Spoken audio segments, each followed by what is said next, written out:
Darwin ने कहा है कि हम सब बंदर की संतान हैं। कार्बनिक विकास की जो अवधारणा है, जो सिद्धांत है, जो परिकल्पना है, उसके हिसाब से हम सब बंदरों की संतान है। बंदर हमारा पूर्वज है। यानी कहा जाता है कि बंदर का विकास मनुष्य है, लेकिन हमारे और बंदर के जो गोत्र हैं साइंस के हिसाब से ही कई हैं। हम होमोसिपियंस हैं, बंदर भी और मनुष्य भी। हमारे हार्मोन्स और बंदर के हार्मोन्स लगभग एक ही हैं। तो फिर क्या अंतर है बंदर में और आदमी में? तो मैं कहता हूं कि बंदर और आदमी में केवल एक कविता भर का फासला है।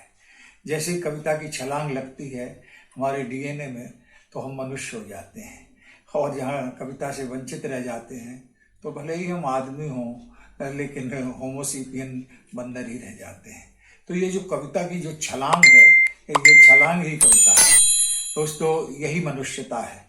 मैं कह सकता हूँ कि कविता मनुष्यता की मातृभाषा है। इससे ज्यादा संवेदनशील परिभाषा कविता की हो नहीं सकती। कविता मनुष्यता की मातृभाषा है, और मेरे हिसाब से कविता एक बहुत बारीक नाजुक नजाकत का काम है। ये ठीक वैसे ही है जैसे धूप की सलाइयों से छांव की स्वेटर बुनना, या कि हवा के आंचल में गांठ बांधना, या कि खुशबुओं के जुगनुओं को एहसास की मुट्ठी में कैद करना। है ना बारीक काम?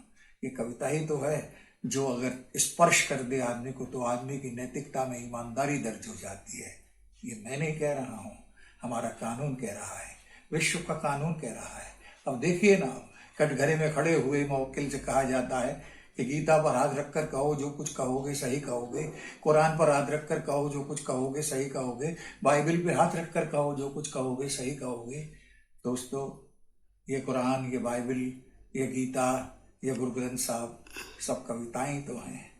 यानी हमारा संविधान, हमारा कानून भी ये मानता है कि कविता को स्पर्श करते ही आदमी ईमानदार हो जाता है।